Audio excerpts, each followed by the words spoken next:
മണ്ഡലപൂജയ്ക്ക് അയ്യന് ചാർത്താനുള്ള തങ്ക അങ്കി വഹിച്ചുകൊണ്ടുള്ള ഘോഷയാത്ര പുറപ്പെട്ടു കഴിഞ്ഞു. വിവിധ കേന്ദ്രങ്ങളിൽ സ്വീകരണങ്ങൾ ഏറ്റുവാങ്ങി 26-ന് തങ്ക അങ്കി ഘോഷയാത്ര ശബരിമലയിലെത്തും. 27-നാണ് മണ്ഡല പൂജ. ഗോകുൽ രമേശിലേക്ക് ചേരുന്നു. ഗോകുൽ, വിവിധ ക്ഷേത്രങ്ങളിൽ സ്വീകരണങ്ങൾ ഏറ്റുവാങ്ങും. ഗോകുൽ സൂചിപ്പിച്ചതുപോലെ തന്നെ ഭക്തി സാന്ദ്രമാണ്.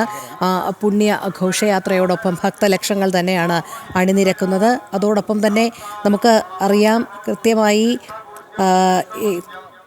ഘോഷയാത്ര പമ്പയിൽ എത്തിച്ചേർന്നു കഴിഞ്ഞാൽ പിന്നീട് ഏത് രീതിയിലാണ് മുന്നോട്ട് പോകുക? ഗുരുസ്വാമിമാർ തലയിലേന്തിയാണല്ലോ അയ്യന് ചാർത്താനുള്ള തങ്കയങ്കി സന്നിധാനത്ത് എത്തിക്കുക. അതുമായി ബന്ധപ്പെട്ട വിവരങ്ങൾ കൂടി.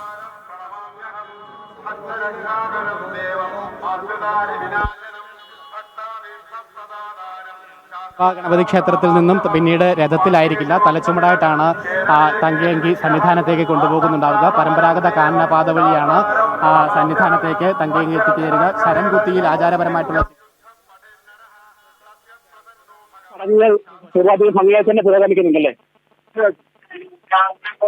ചടങ്ങുകൾ പൂർവാധികം ഭംഗിയായി തന്നെ പുരോഗമിക്കുന്നുണ്ടല്ലേ? തീർച്ചയായിട്ടും നമ്മൾ എത്ര അയ്യപ്പന്മാരുടെ അതിനനുസരിച്ച് തന്നെ ക്രമീകരണങ്ങളെല്ലാം ഒരുക്കിയിട്ടുണ്ട്. ക്രമീകരണങ്ങളെല്ലാം പൂർത്തീകരിച്ചിട്ടുണ്ട്. ഭക്തജനത്തിരക്ക് അധികമായിട്ട് തോന്നുന്നുണ്ടോ? മുൻ വർഷത്തിനേക്കാളൊക്കെ കൂടുതലായിട്ട് ഭക്തജന സാന്നിധ്യം ഉണ്ടാകുന്നുണ്ട്. മുൻ വർഷങ്ങളെക്കാൾ കൂടുതൽ നല്ല ക്രമീകരണങ്ങളെല്ലാം ഏർപ്പെടുത്തിയുകൊണ്ട് ദർശനം എല്ലാവർക്കും സുഗമമാകത്തക്ക രീതിയിൽ കാര്യങ്ങൾ ദേവസ്വം ബോർഡും പോലീസും ഒക്കെ ചേർന്ന് ഒരുക്കിയിട്ടുണ്ട്. സുരക്ഷാ ക്രമീകരണങ്ങളൊക്കെ എങ്ങനെ? സുരക്ഷാ ക്രമീകരണങ്ങളൊക്കെ ുമായി ബന്ധപ്പെട്ട് ഉള്ള സുരക്ഷാ ക്രമീകരണം, വനം വകുപ്പുമായി ബന്ധപ്പെട്ടുള്ള സുരക്ഷാ ക്രമീകരണങ്ങൾ, പിന്നെ നമ്മുടെ ദേവസ്വം ഗാർഡ്സ് അവരെല്ലാം തന്നെ ആക്ടിവേറ്റ് ചെയ്ത് എല്ലാ ജില്ലാ പഞ്ചായത്ത് മെമ്പർ കൂടിയാണ് അനീഷേട്ടൻ. ഇപ്പോൾ ഇത് ജില്ലാ പഞ്ചായത്ത് മെമ്പർ കൂടെ ആയി. അതിൻ്റെ ആദ്യത്തെ ദിവസങ്ങളിൽ തന്നെ ഈ ചടങ്ങിൻ്റെ കൂടി ഭാഗമാകുന്നു. എങ്ങനെ? തീർച്ചയായിട്ടും ഒരുപാട് കരനാഥനാണ് തിരുവാറന്മുളയപ്പൻ. അതേപോലെ ശബരിമല ശാസ്താവ് നമ്മുടെ ഏറ്റവും പ്രധാനപ്പെട്ട വിശ്വാസ കേന്ദ്രമാണ്. അപ്പോൾ അവിടേക്കുള്ള ഏറ്റവും പ്രധാനപ്പെട്ട ആഘോഷത്തിൽ തങ്കയങ്കി ഘോഷയാത്ര നമ്മുടെ ആചാരവും വിശ്വാസവും പാരമ്പര്യവും സമ്മേളിക്കുന്നതാണ്. എന്തായാലും അദ്ദേഹം പറഞ്ഞു. നമ്മളപ്പം സുരക്ഷാ ക്രമീകരണമുള്ള പോലീസ് ഉദ്യോഗസ്ഥരോട് കൂടി ചോദിക്കാം. സാർ, നമ്മുടെ ഈ തങ്കയങ്കി ഘോഷയാത്രയുമായി ബന്ധപ്പെട്ട പോലീസിന്റെ സുരക്ഷാ സംവിധാനങ്ങളൊക്കെ എങ്ങനെയാണ് ക്രമീകരിച്ചത്? അതെല്ലാം മൊത്തം ഒരു 30 എണ്ണമുള്ള പോലീസ് സംഘമാണ് ഉണ്ട്. ഒരു ഇൻസ്പെക്ടർ, 3 സബ് ഇൻസ്പെക്ടർമാർ, ബാക്കി പോലീസ് ഉദ്യോഗസ്ഥരുണ്ട്. ഇത് വെപ്പണായിട്ടുള്ള ഓട്ടോമാറ്റിക് വെപ്പണായിട്ടുള്ള ഒരു പ്രത്യേക ഗാർഡാണ് ഇതൊണ്ടൊപ്പം പോകുന്നുണ്ട്. ഇതെല്ലാം ഗാർഡുണ്ട്.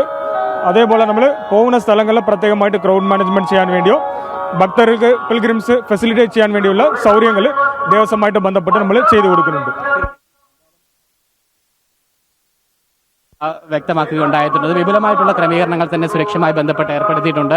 കൃത്യമായിട്ട് പോലീസ് ഉദ്യോഗസ്ഥരെ നിയോഗിച്ചിട്ടുണ്ട്. ഈ യാത്രയിലുടനീളം തന്നെ പോലീസ് ഉദ്യോഗസ്ഥരുണ്ട്. സായുധ സേനാനികളായിട്ടുള്ള പോലീസ് പ്രത്യേകമായിട്ട്, അതായത് ഇത് 420 പവനോളം തൂക്കമുള്ള തങ്കത്തിൽ നിർമ്മിച്ചിട്ടുള്ള അങ്കിയാണ് ഈ തങ്കയങ്കി എന്ന് പറയുന്നത്. അതുകൊണ്ട് തന്നെ ആ രീതിയിലുള്ള സുരക്ഷ, മികച്ച സുരക്ഷ തന്നെ ഇതിനുവേണ്ടി വകുപ്പിന്റെ അടക്കമുള്ള ക്രമീകരണത്തിലാണ് സുരക്ഷാ കാര്യങ്ങളൊക്കെ മുന്നോട്ട് പോകുന്നത് എന്നുള്ളതാണ് നമുക്ക് അറിയുവാനായിട്ട് സാധിക്കുന്നത്. വനമേഖലയിലൂടെ അടക്കം ഈ തങ്കയങ്കി ഘോഷയാത്ര സഞ്ചരിക്കും. അപ്പോൾ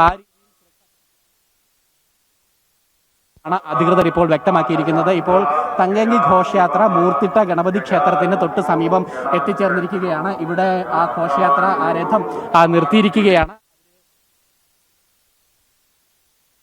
കണ്ടു തൊഴുന്നതിനുമായിട്ട് അവസരമുണ്ട്. അതായത് തങ്കയങ്കി ഘോഷയാത്ര ആരംഭിച്ച് ആദ്യ കേന്ദ്രത്തിലുള്ള സ്വീകരണമാണിപ്പോൾ ലഭ്യമാകുന്നത്. അതായത് ആറന്മുള ക്ഷേത്രത്തിന്, പാർത്ഥസാരഥി ക്ഷേത്രത്തിന് തൊട്ട് സമീപം വീണ്ടും മുന്നോട്ട് നീങ്ങി തുടങ്ങിയിരിക്കുകയാണ്. ഇനി തൊട്ടടുത്ത കേന്ദ്രത്തിലേക്കാണ് ഈ ഘോഷയാത്ര നീങ്ങുന്നത്. അടുത്തത് പുന്നം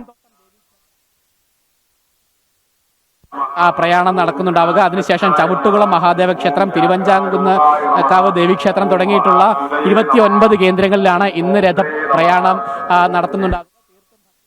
ശരി ഗൂഗിളിലേക്ക് വരും മണിക്കൂറുകളിലും എത്താം. മണ്ഡലപൂജയ്ക്ക് അയ്യന് ചാർത്താനുള്ള തങ്കാങ്കിയും വഹിച്ചുകൊണ്ടുള്ള ഘോഷയാത്ര പുറപ്പെട്ടു കഴിഞ്ഞു. ഭക്തി സാന്ദ്രമാണ്.